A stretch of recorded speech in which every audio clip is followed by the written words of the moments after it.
You guys remember years ago when people started finding out that wrestling was scripted and planned and fake, and that the wrestlers knew who was going to win going into the fight, and that, yeah, it's still like a feat of athleticism, but it's fake. And then a lot of people didn't care at all and they kept watching it. So we're kind of there with politics and a lot of the things going on in the world, and it's okay to be entertained by this stuff. That's part of human nature. Like even the Drake and Kendrick beef, for example, I found a lot of the writing that those guys put out very entertaining and engaging. But I also recognize that Drake and Kendrick are both artists under Universal Music Group. And whoever wins the beef, Universal Music Group is profiting. The same way that when the central bankers, the people who control the media, tell stories that get the public all riled up and to support a war, let's say in Israel and Palestine, you have the big contractors like Halliburton and Lockheed Martin, also controlled by the central bankers, BlackRock. You go all the way up, the same people profit.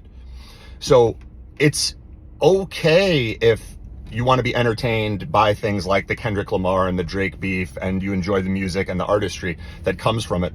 But I think it's also important for us to take a 30,000 foot view and go bigger and realize that most of these conflicts in the world, whether it's for entertainment like wrestling and rap beefs, or war in the case of the medical industrial complex and these big contractors like Halliburton and Lockheed Martin, it's all orchestrated.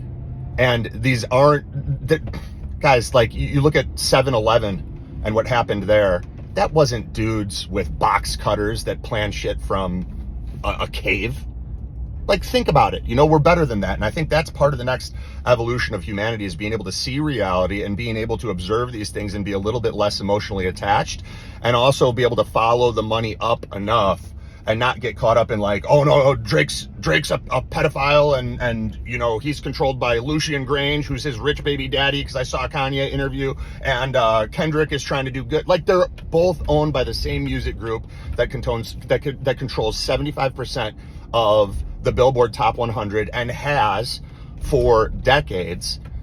So let's just chill out a little bit and see the world with a little bit clearer lenses and be all right not being so emotionally attached to everything going on, because it's a lot of the same people pulling the strings, and a lot of those people don't always have your best interest in mind. More so, they got this in mind. Have a good day.